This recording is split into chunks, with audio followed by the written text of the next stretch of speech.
The Furniture Row racing driver, who is 0 for 50 at the restrictor plate tracks of Daytona International Speedway and Talladega, told NBC Sports after his win Sunday at Charlotte Motor Speedway that it's time to shed his nice guy image at the tracks, where depending on the whims of drafting partners can be the key to success.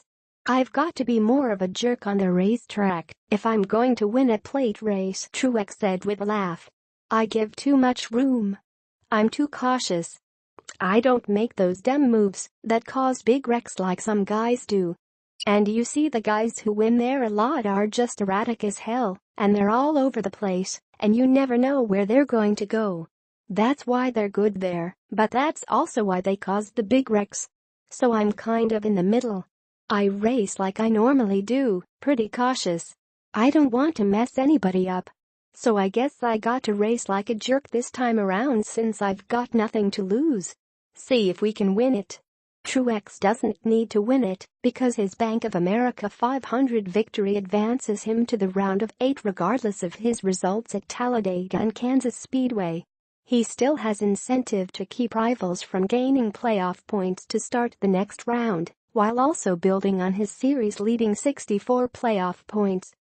But mainly he and his number 78 Toyota team will enjoy a stress-free 500 miles, while the other 11 drivers wrestle with the nail-biting capriciousness that Truex is all too familiar with in his career. Truex has only 2 top 5s in 25 starts at Talladega and 1 in 25 starts at Daytona, a runner-up finish to Denny Hamlin in the 2016 Daytona 500. The tracks are his 2 worst in average finish on the circuit, 21.0 at Talladega, 22.6 at Daytona. "We suck," crew chief Cole Pearn said of his team's record in plate races. "I know we've had a couple ones we've got close, but man, average finish-wise we're pretty terrible. For us not to have to worry about that, and it's just the randomness of what can happen. But we always feel like we're in the randomness." Things might seem a little less random Sunday as Truex will have a Furniture Row racing teammate, Eric Jones, and the 4-car fleet of Joe Gibbs Racing Toyotas, which won't be sandbagging this season after employing that strategy last year.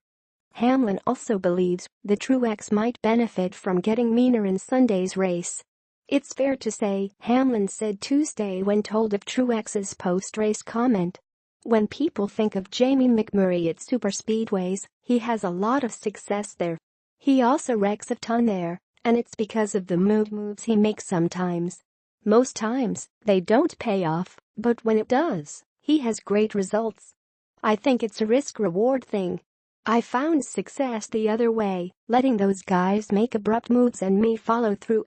I think it's to each his own, and the styles with which they race, but I'd somewhat agree that Martin errs on the side of helping teammates versus being selfish, but he hasn't really had all the teammates that he's had over the last couple of years.